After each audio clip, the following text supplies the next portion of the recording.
Hello, dear participants of the 12th International Symposium on Czech Foreign Policy. Let me welcome you at the first afternoon panel debate with the title Coalition Building, the Views from the Visegrad 4 Countries. My name is Vladimír Bartovic. I am the director of EUROPEUM Institute for European Policy in Prague, and it is my pleasure to welcome the distinguished speakers at this panel. Radovan Geist, editor-in-chief of EURACTIV.sk from Slovakia, Braun from the Metropolitan University in Prague, Czechia, Mr. Márton Ugrósdy, director of IFAT, Institute of Foreign Affairs and Trade from Hungary, and Mr. Konrad Poplawski, head of Central European Department from OSW, Poland. I would like to thank them for participating in this panel. Special thanks to Márton Ugrósdy and Konrad Poplawski, who stepped in only yesterday because the two previous discussants got unfortunately sick.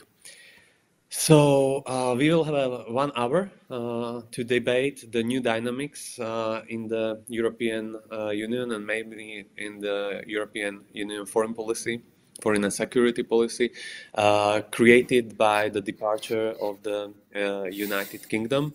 We will be looking from the Visegrad perspective how Brexit changed these dynamics, how it shaped with traditional coalitions in the EU.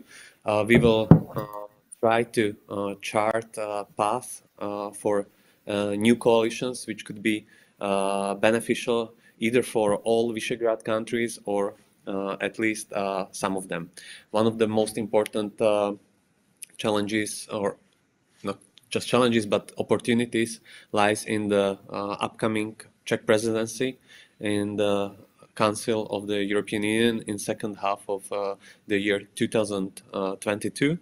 And we can see it as an opportunity not only for cooperation within the presidency trio with France and Sweden, but also with other member states, and as an opportunity to maybe shift focus of the European Union foreign policy on the issues that are important for the Visegrad countries.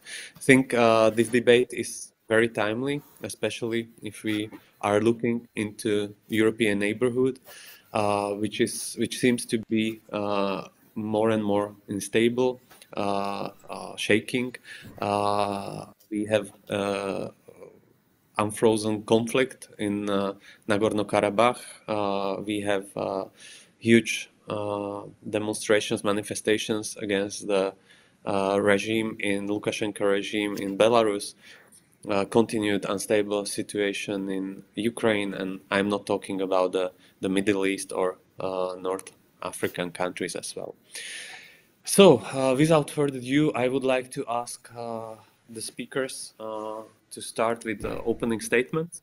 All of them, they will around 7 minutes. And afterwards, I would give floor to you, our online participants. You are encouraged to use the chat feature and to write questions, which then will be answered by our panelists. Radovan, please, you may start. The floor is yours. Thank you, Vlado, and also let me thank to the organizers of the conference, of the symposium, for kind of keeping this kind of tradition of discussion about the foreign policy even in these times. At the end of the day, it allowed us to participate from different countries, not having to move to Prague, which is sometimes logistically a little bit complicated, but we also are missing a wonderful opportunity to be in Prague. Anyway, in the opening part, let me just focus on 2 or 3 issues, and more things could be discussed later during discussion. So first of all, let me say that when we talk about the foreign policy, EU foreign policy or external policies in general, Visegrad is not a very efficient coalition, or was not, for several reasons. First of all, it didn't have any kind of common position on some of the most pressing problems, issues, or crises that were happening in the European neighborhood, or it didn't have a common position towards some of the global partners of the EU. Second, it didn't have capacities individually as countries or collectively as a group to contribute substantially to the external EU policy, definitely to the foreign policy, EU foreign policy. So when I said that Visegrad 4 is not a very efficient coalition, I also mean that I also mean it a little bit more generally. If we go back a few years, this kind of an attention focus on Visegrad started back in 2015 around the migration policy. At that time, many, let's say, European partners of Visegrad countries have realized with surprise that there is this kind of a group which is now some kind of forging its common position and blocking the European decision. One of the speakers in the previous panel said that, in fact, Visegrad achieved a little bit more than just blocking the position. It managed to shift the debate in Germany and in EU as general. That might be true, but at the same time, it was not able to contribute to any kind of solution. So at the end of the day, we are still at the same place 5 years later, trying to find a common European answer to the migration challenge. So, in fact, this was, I would say, a one-off event that focused interests of European partners on Visegrad countries. And then when they looked at them in more detail, I think they realized that they don't share, the Visegrad countries are not sharing so many common positions. So at the end of the day, as I said, when we talk about Russia, China, when we talk about the Eastern neighborhood or Middle East or North Africa, we have to say that either Visegrad countries individually do not have any specific position on these problems, and collectively they do not share the same platform or same interest. Now, getting to Brexit, in your introduction, also in the description of this panel, we are taking Brexit as some kind of an event which could give a new impetus for the EU foreign policy. There was a talk about this month and years after the British referendum that decided about the UK leaving the EU. And the reasoning was that UK was one of those countries that were a little bit more skeptical about EU as a foreign or global policy player. The reasoning went further. When the UK leaves, EU could move further in the foreign policy, as well as other areas like, for example, social policy and so on.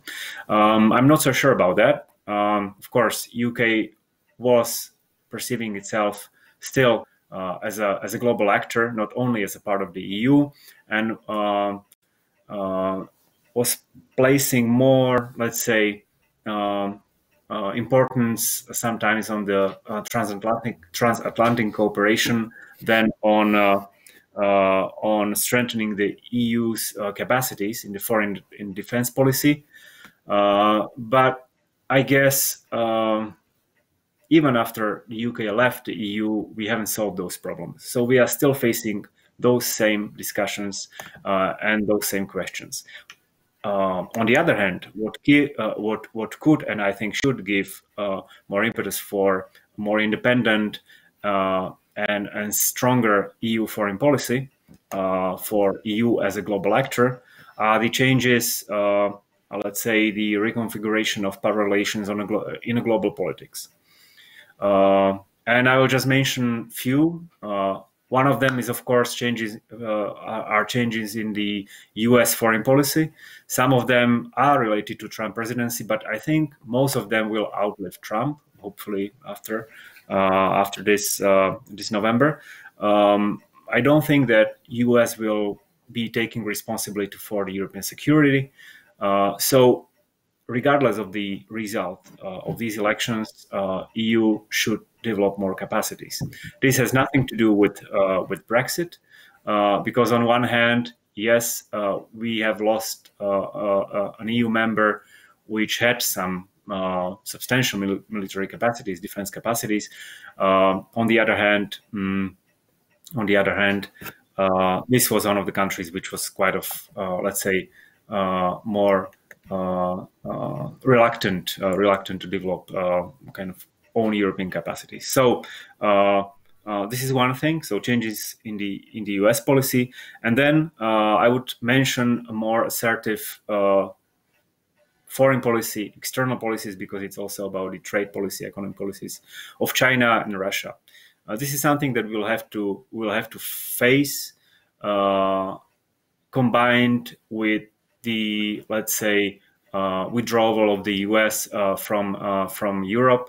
It makes us more vulnerable, which means that we will have to develop our own capacities to defend our interests. And those interests, I don't believe they should be defined in a kind of strict economic or trade terms. They are also defined in terms of the human rights and values. But still, if we want to be able to defend them, or if we want to be able to advocate them on the global level, at the global level, we need our own European capacities. So it's not Brexit; it's changes in the environment, international environment, that is calling for a more active and more capable EU. And my last point is that again, here, Visegrad countries, as individually and as a group, as I said at the beginning, were not very efficient players, but I don't think that they could not play a role here. And I think there are two things that they need to do. First of all, I think they need to go into a deeper discussion. What are their real interests vis-a-vis Russia or China? Is it still that some of the Visegrad countries believe that they could be some kind of a bridge for China towards the EU? Is it really in their interests, or is just China using internal differences in the EU to increase its influence within the EU? What are the real interests of countries towards Russia? How does it, or what does it mean if they are still energy dependent on Russia?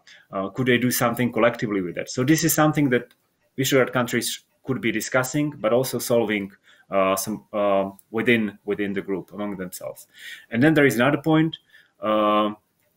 Sometimes Visegrad countries were those that were actively advocating for more active EU involvement in the crisis in the neighborhood, usually in the eastern neighborhood, but also other foreign security policy crises. So maybe they could and should play a role of advocates of more coherent and more capable EU towards countries like Germany that are more reluctant here, that are more ready to define the foreign policy interests in terms of the economic or trade interests. So they could be calling for a more active and value-based EU foreign policy.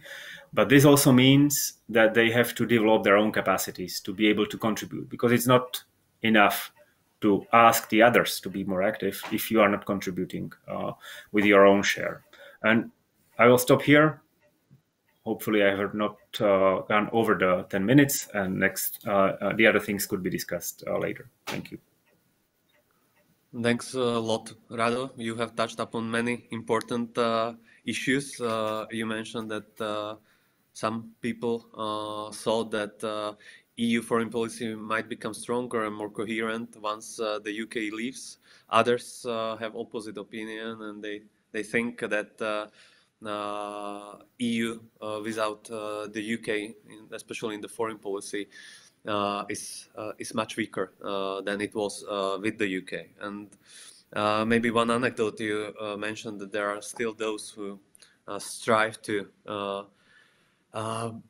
serve as bridges with other countries, with the rivals. But I heard just a couple of weeks ago, probably it's nothing new, but just one answer to that be careful, because bridges are usually those which explode or which are demolished as among the first in case of the conflict.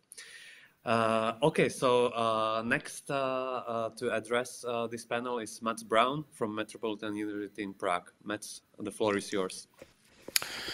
Thank you very much, Vladimír. So I will try to be relatively brief in my statement here so we can have more time for the discussion. I will focus on, or I will make approximately 6 points. The first point I want to make, and first thing I would like to address, is what we actually mean when we speak of coalition building. Because if we would expect the Visegrad group or any of the other sub-regional cooperation groups we find within the European Union to vote as blocks all the time in the Council, then I think we have a very wrong understanding of how they can serve as a coalition, which could have some importance. However, if you think of them rather as means that could enhance the capacity of the member states being part of such groups, that is, that they could serve to pool information, that they can generate expertise on specific issues, that they can help each other with the line of argumentation regarding various topics within the Council, then I think it's much more relevant to speak of a Visegrad group as one such territorially constituted coalition within the EU Council work. And this is something which obviously has increased in importance after the UK withdrew from the European Union. That is, we have a different dynamic in the Council with more small states, or relatively small state, medium-sized countries, and one less big country, which changes the dynamics when it comes to how to form a blocking minority, etc., etc., which is, of course, less relevant for the foreign policy agenda, but of great importance when we speak of the work in the Council at large. So I do definitely think that these such forms of cooperation as a Visegrad group will increase even more in importance in the future than at this point. When we look at the Visegrad group, a lot of the discussion during the last few years has been about the migration topic, as was mentioned also by the previous speaker. Obviously, this has done a lot to establish the Visegrad group as a brand, both within the region itself. Much more people in the region are today aware of the existence of a V4 compared to prior to 2015. But of course also beyond when it comes to the other awareness of the V4 in other member states. Now we can of course discuss the downsides, upsides of this development. It's important, I think, to view it from this perspective, that this issue was primarily important in order to establish the V4 as a brand. The V4 didn't have really crucial impact on the final outcome. The permanent redistribution scheme for refugees, which was proposed by the Commission, was actually opposed not only by the Visegrad countries, but according to some studies, up to 15 countries were actually against those. So I think the role of V4 here was more to be the group that was most willing to take the verbal opposition to that proposal, and thus using it as a tool to become more well recognized. However, if we look to the future then, and I was asked to focus a little bit on the upcoming Czech Council presidency of 2022 2022. In that case, it might be wiser to try to focus on slightly different topics, to perhaps move back to what used to be the main, let's say, narrative of a Visegrad group, to focus on enlargement, Eastern neighborhood, Western Balkans, policies that the Visegrad group has provided quite a coherent approach to, at least since 2004 and the Visegrad Declaration of that year. I think, however, when it comes to promoting enlargement, promoting the broader agenda of closer partnerships with the countries today in the frame of the Eastern Partnership and also the context of the Western Balkans, the Visegrad Group is facing one challenge linked to its own problems with the respect for democratic values, the rule of law. That is, if the group is pushing for, and it has done in the past, trying to promote itself as the successful example of relatively fast transition leading to successful integration into European structures, this will be more difficult to sell when the countries themselves are continuously facing criticism from the European Commission and others on the record of a rule of law, as in the recent rule of law report by the European Commission. If we look a bit farther, when it comes to the Czech presidency, I was asked to mention something about the coordination within the trio. The Czech Republic will be in a trio together with France and with Sweden. The same trio as we had the last time the Czech Republic had a presidency back in 2009. And at that time, we saw some quite successful examples of collaboration, perhaps in particular between Sweden and the Czech Republic regarding the Eastern Partnership, which was launched during the Czech presidency and also included several aspects of Visegrad cooperation. Formerly, it was a Polish initiative or a Polish-Swedish initiative, just indicating here the importance of cooperation within the Visegrad group, but also then within the trio. And of course, we can hope for something similar this time. It's of course important to be aware of one big difference. The previous Czech presidency back in 2009 took place during or prior to the Lisbon Treaty entering into force, meaning that the Czech Republic back then and Prime Minister Topolánek at the time was also the president of the European Council during these 6 months. So basically, the conditions for the upcoming presidency in 2022 is different compared to the position in 2009. And if I may then end with a final comment, and which goes in the direction of EU's foreign policy and the role of a Visegrad group within this. I think here we need to have lower expectations of what actually can be done. I mentioned already the work in relation to the Eastern neighborhood, which is something which can be built on, and also in terms of being advocates of further enlargement within the European Union.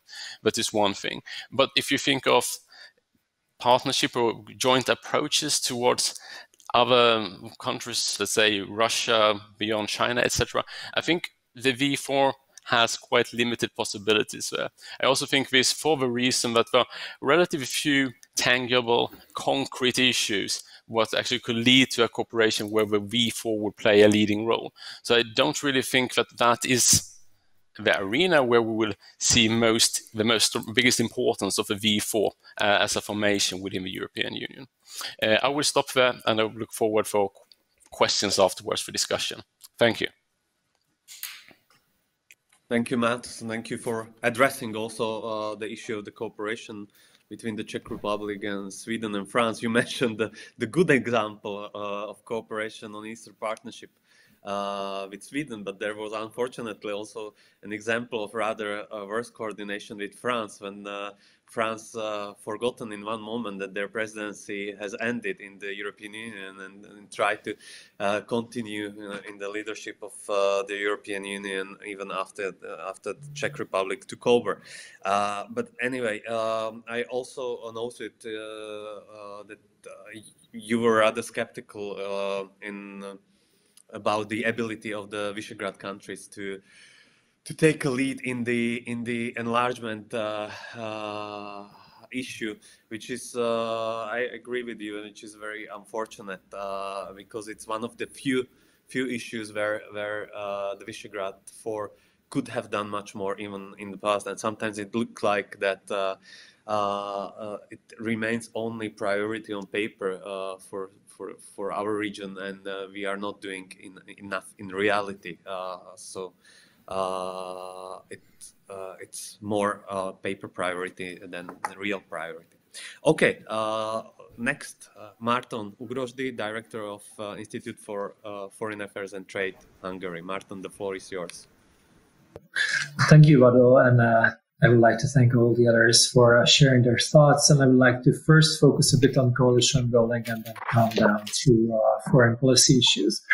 I think the main issue with the coalition building is that we're thinking about it as an exclusive category, that the V4 countries will go either way, this or that, and there will be no in-betweens. However, in the meantime, I see this as rather a set or bundle of interests in most of the cases. And what we saw also in the case of migration was that when V4 countries were not following the expected pattern of behavior, everybody were just scratching their heads that, okay, how this is possible. And I think and this is what Mats also touched upon very briefly in his own remarks, that these coalitions are very flexible. And you can work with complete strangers, if I can put it this way, from time to time around certain policy issues. And on other issues, the V4 might stick together more closely. But as a coordination mechanism, as a first line of defense, if you wish, the V4 will be still really useful, especially after the UK has left the European Union.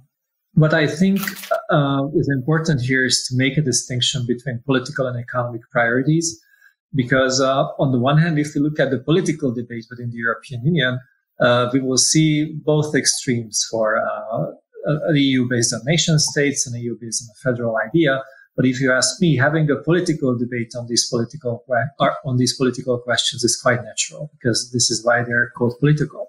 If you look at the economic interest, on the other hand, we see a very good cooperation between the old and the new member states, if I may refer to them like this, even though I hate these terms as well. So apart from the political lip service, the single market seems to function very effectively.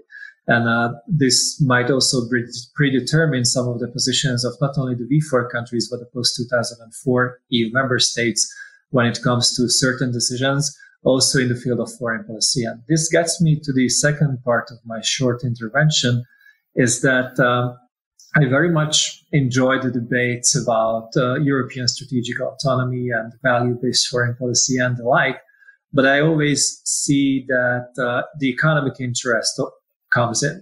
And then we got stuck with phenomena which are not easy to explain, but from the political point of view, but if you look at the economic point of view, then suddenly it starts to make sense. And strangely enough, or not so strangely, if you look at the V4 countries' importance in European neighborhood policy, for example, or the question of enlargement, of course it has a political dimension, but it also has an economic dimension that we shouldn't underestimate.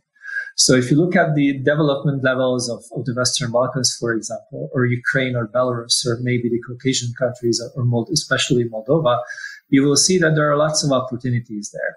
And let's not forget that many companies of most of the V4 companies of the V4 countries could expand into these territories. So when we're talking about the V4 countries supporting EU enlargement, it's not only because the political rationale behind it. It's not only because of the fact that we would like to bring the borders of the EU further, but there's also a significant economic interest behind that, saying that if the European legal and economic framework will apply to these countries, it will be much easier for our companies to expand to these regions as well.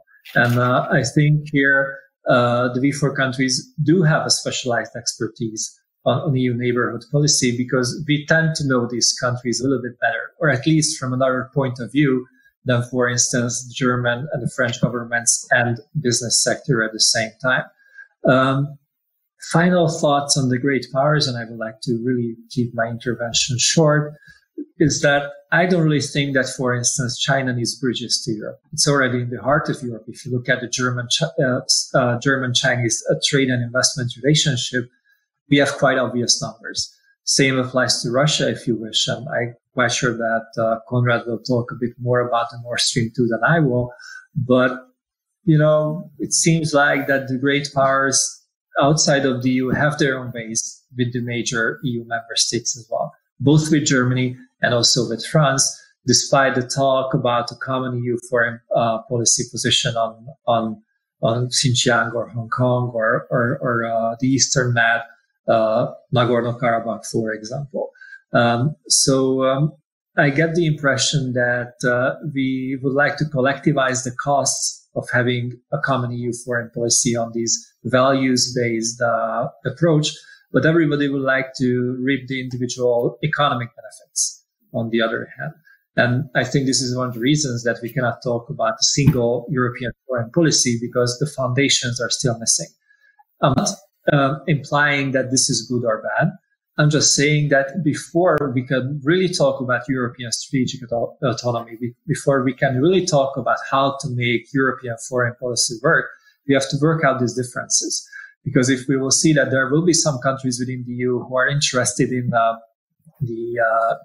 economic cooperation with Russia, whereas on the other hand, other EU member states will be paying the extra for natural resources, and so in most of the cases to get rid of the Russian influence, we cannot really come to a common position on what the EU as a union shall do. And I think we have a little bit of a homework to be done to do in that regard. And I think I will just stop here, and I'm more than happy to come back to the discussion later on. Thank you. Thanks a lot, Márton. Also very important messages. You mentioned the interconnection between the foreign policy goals and economic interest. We have that debate ongoing in the Czech Republic for years and years. There are those who think that it's possible to keep the value-based foreign policy without any harm to the trade interest or economic interest. Others opposed to that. This debate will probably continue. My point on that is maybe the problem of the EU sometimes is not its real power, but how it is acting. Sometimes it's acting as it was much smaller, much weaker than it is in reality. Anyway, the last to speak on this panel, Konrad Poplawski, Head of Central European Department, OSW Poland. Konrad, the floor is yours. Thank you.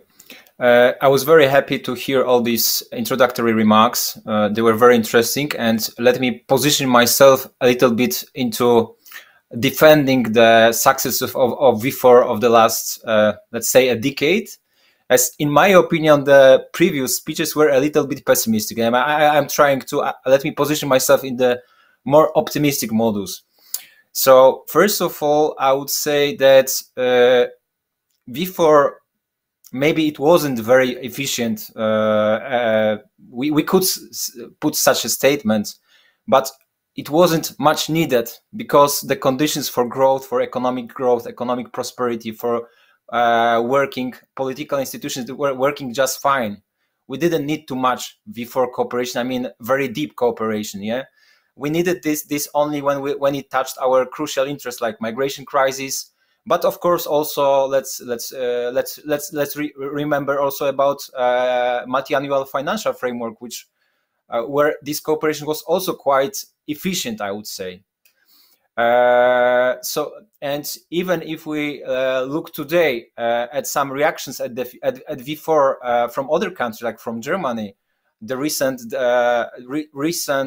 proposals of European Commission migration and asylum reform, German public opinion treats it as a victory of V4 countries. So I wouldn't be so modest, but we have a few new conditions which actually would reformulate the usefulness of V4 format. So cozy conditions are finished, I would say. We have changed geopolitical environment for the EU, and we have also changed intra-EU political dynamic. So geopolitical challenges are obvious. Yeah, we have US-China rivalry going further and further. My opinion and the opinion of many analysts is that in the US we have consensus that China is a rival. We could have Joe Biden, we could have Trump as the next president. The US policy won't change much. Maybe some instruments, but not strategic goals. China would be a strategic rival. And in this context, it won't be so easy to conduct such EU policy as so far. So cooperating with all the partners and being very open economy. We see it already in technology, where actually we have we see emerging two tech worlds: technological world of China with Huawei, and technological world of Google, Apple, and other American corporations. And it already puts some EU member states in very difficult stalemates, like Germany, which was actually pressured either from China or from the US, who to choose to build 5G networks. Another question is this EU internal dynamic. So we have France putting pressure on EU autonomy, but we have to be very careful not to somehow disturb the conditions which brought this political and economic success to the V4 countries. So I would say that the success of the last 3 decades was based on 2 pillars. One was economic integration to Western Europe, and second was security integration to NATO, with US as a leader. And right now we have more transatlantic strains, which could, in the longer term, lead to some divisions within NATO, which are already visible when it comes to rhetoric. And we have also potential for reforms of the EU internal market. We have some basic reforms of EU industrial policy in course. We have important projects of European common interests. So EU is slowly changed. And in my opinion, for V4 countries, as for countries at the similar economic stage, they should be very interested in, first of all, keeping these security issues stable. So cohesion of NATO, cohesion of transatlantic relations, and second of them, taking part in these reforms of the European single market, European industrial policy, not to be left behind, because we see already that our foundations of economic growth are waning. It's not so easy to grow further just on the foreign direct investments. We need new impulses. Maybe those impulses could be driven from the EU funds. We have right now EU New Generation Fund. But we also, I would say our interest in the next years, it would be also to take care that the process of backshoring and nearshoring, so coming back of European direct investments back to Europe from Asia, that they will that V4 countries also benefit from them. So just summing it up, I would say that we have still many unidentified vital economic interests, but we need to work more on them, work more on our position towards US, towards China, and I think we could be one of the driver of the EU agenda in the next year, also with positive inputs. Thank you. Thank you, Konrad. You started on optimist note, then you became pessimist again by mentioning the new challenges and by pointing out to the fact that the cozy conditions have been finished or are finished, but your last sentence provided again space for optimism. Thank you for that. I would like to call the online participants of this debate to use the feature of the chat to pose questions to our participants. We still have around 20 minutes to take up on those questions. In the meantime, until the questions emerges, I would like to ask all the panelists that in your opinion, which foreign policy issues are those where the V4 could function as effective coalition?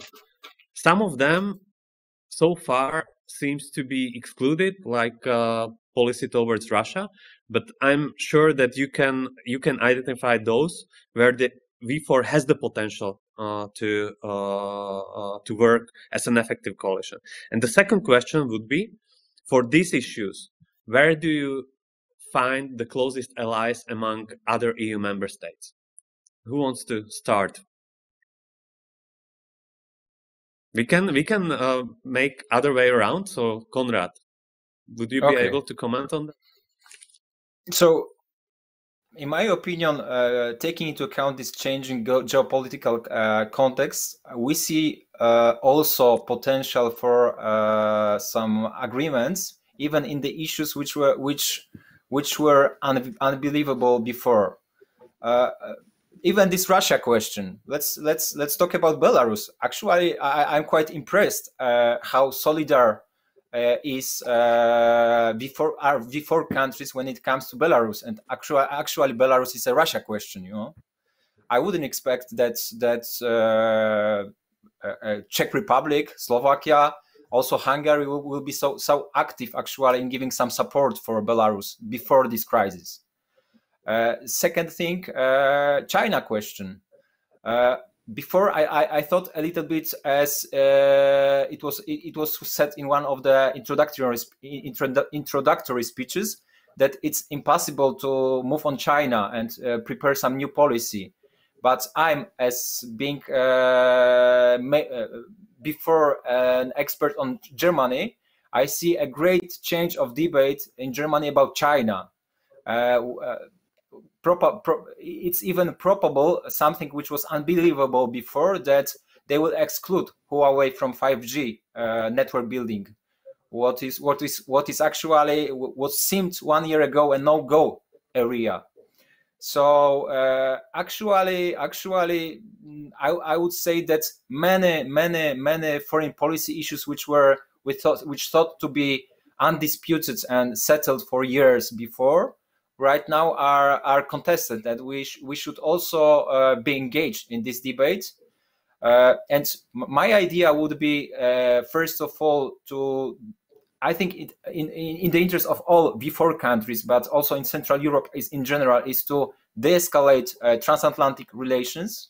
And I would say the 3Cs initiative is a good format to strengthen those economic relations, and maybe in that way giving some second pillar to the relations, not only relations based on security, but also on economy between the EU and US. Because we concentrate a lot on the controversial issues, but still economic relations, especially between Western Europe and US, are very strong. We very often say about dependence of Germany on China. Of course, it's important. It's 15% of turnover of DAX companies. But you know, when it comes to the US is 22% of turnover of DAX companies. So it's even 1/3 more important than China. And second thing is we should talk more about China. If EU really wants to move on foreign policy and would like to have some more general policy towards some global players, we need also, as before, have our own inputs to China, because as I said before, these nearshoring and backshoring tendencies are great chance for our economic prosperity. Thank you. Thank you, Konrad. So I take from your answer the conclusion that the V4 has the potential to provide joint solutions for all the foreign policy dossiers, including those where it wouldn't be possible maybe a couple of years ago, like Russia or China, and that the key partner in this process is Germany. But you mentioned also the Three Seas initiative, which includes other member states of the European Union. But do you think the Three Seas initiative has the great enough potential without Germany being on board of it? I would say actually that Germany is already on board of this project. We have, as I remember correctly, Heiko Maas visiting one of the summits. We have declarations of the European Commission that actually those projects are complementary to European Cohesion Fund. So I will, let's mind that actually all Three Seas countries are EU members. It won't go without EU. So I would say that it's a project that is complementary to the EU. It's a chance for Central Europe to debate together and to set our economic priorities in the EU, because we developed quite well in the recent years, but being a subcontractor, right now we need to become one of the center of growth of EU, and it's a vision for the next decade, I would say. Thank you. Márton, the same questions. Yeah, first of all, I would like to stress what Konrad already said about Belarus and the level of V4 coordination. Also, on the European level, we see this so-called Marshall Plan for Belarus, or I think that's the correct term, which was put forward by the V4 governments. So we do see tangible added value, if you ask me, on this matter. And if we come back to foreign policy a little bit, I think the V4 could engage in a bit of a horse trading when it comes to EU foreign policy. That, let's face it, most of the EU member states have their own special expertise and their own fields of interest. So France will never be so much interested in the Western Balkans, despite the lack of physical and economic proximity. But if we could come to an agreement on, saying that the eastern part of Europe is a priority for the V4 or Germany, and we cooperate on that. And then in return, the Western EU member states can rely on our support to do things in North Africa or the Sahel or the Eastern Med or other regions. That could be a way forward to have some kind of meaningful EU foreign policy, because I don't see that any kind of joint EU foreign policy will be a result of discarding some of the interests of the member states. It will be rather very possibly strange, but a working construct of all the interests combined. And this brings us to the other question about the possible partners for the Visegrad 4 countries. And if I look at the economy, obviously Germany has a dominating presence in the region, so Berlin will be very important. And I think that also feeds in once again to what Konrad said about Huawei, that whichever decision Germany will take on that is most likely to be accepted by the Central and Eastern European countries as well. And it's also a good excuse, if you ask me, that why some countries will not engage Huawei at the level that would have been expected from them a couple of years ago. But on other issues like European strategic autonomy, for instance, which could also serve the protection and defense of the EU against any foreign adversary, let that be a traditional country-like adversary or something else like irregular migration and terrorism. We see that there could be a very broad horizon of coalitions maybe also encompassing all of the member states. So I wouldn't be surprised that in the question of strategic autonomy, we could have meaningful debates with President Macron, for instance, if the questions which are being asked are the right questions and they're focused on cooperation rather than short-term political gains. Thank you, Márton. Although not mentioned by you precisely, I felt there that one of the possible allies are also the EU institutions, like the European Commission, which is quite strong or took a lead in the strategic autonomy concept and its creation. If I am not mistaken, the next one should be Mats Braun. Okay, thank you. I don't want to sound and echo too much what already has been said here, but I will also mention Belarus as a good example where cooperation can work, and where I was surprised by the homogeneous nature of the response. However, when we look at the Visegrad Group and the EU's common foreign policy at large, the problem are quite similar, and the problem is linked to that these issues are often up to political contestation. And if you take the Czech Republic as an example here, you can see that many of the issues as approach to China, approach to Russia would be actually topics which are politically contested even within the country. And thus to expect that we will always find a similar response within the V4 countries would be kind of an unrealistic expectation. And thus the same goes for the V4 as for the EU in this regard, but rather long-term projects, rather projects which relate to trade or to some concrete issue areas which should be solved. Let's say border protection, Western Balkans, where you see V4 cooperation. These are areas where the cooperation can lead to successes and where you can see that it can deliver concrete results. I think it's again, difficult to expect that you would find a more coherent, general, long-term approach towards responses to activities of Russia, China, etc., within the framework of the Visegrad Group. But just to respond a little bit, because I think that there was a suggestion that most of us have been very Visegrad skeptic in our interventions. And I'm not a skeptic. I think it's a very useful framework. And if we look at how leaders, decision makers, civil servants of the different countries consult various issues with other people from other member states, I think it's very obvious to say that within the Visegrad Group, there is a strong culture of consulting the issues with each other first. And I think this is something which sometimes pays off, sometimes not. But I think it's there, and this makes the Visegrad Group important. Thank you. Mm-hmm. Thank you, Mats. And last but not least, Rado. Okay, thank you. So let me just start when the last speaker ended.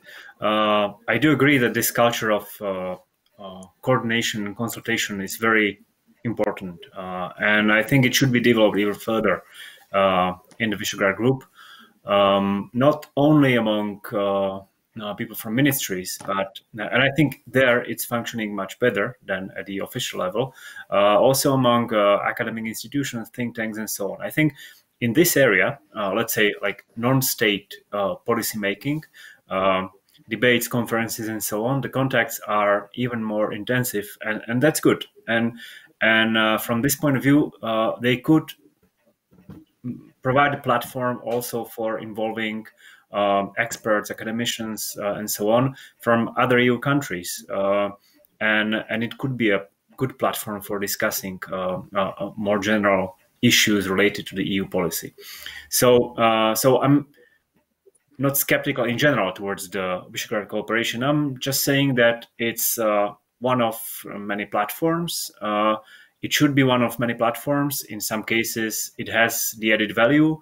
In some cases, usually when it's rather misused by some specific politicians for specific political reasons, it's rather a burden for the other Visegrad countries.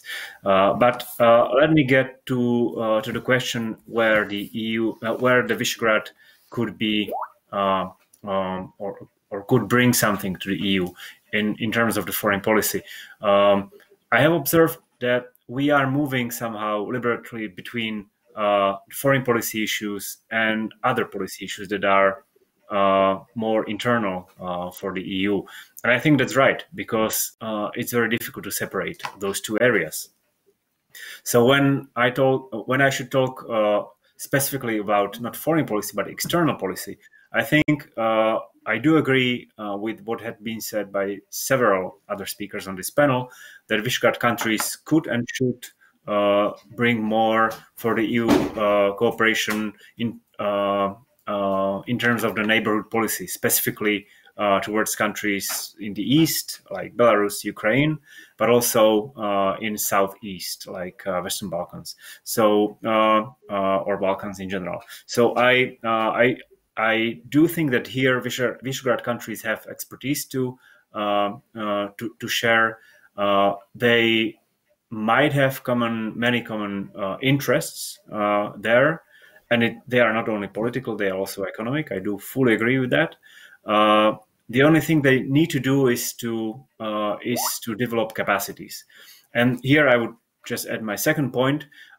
Regardless if we talk about the external policies or any other policies in the EU, if Visegrad countries want to contribute more, they should develop complementary regional capacities, activities, initiatives, or investment initiatives, whatever, that are complementary to the European ones, that might be specific for the Visegrad region, that might involve other countries or partners, and in the end of the day, they will strengthen the European cooperation on one hand, but also help to strengthen the cooperation between the Visegrad countries and make the EU policies in this specific field more efficient. So we don't have to talk about about Eastern Partnership.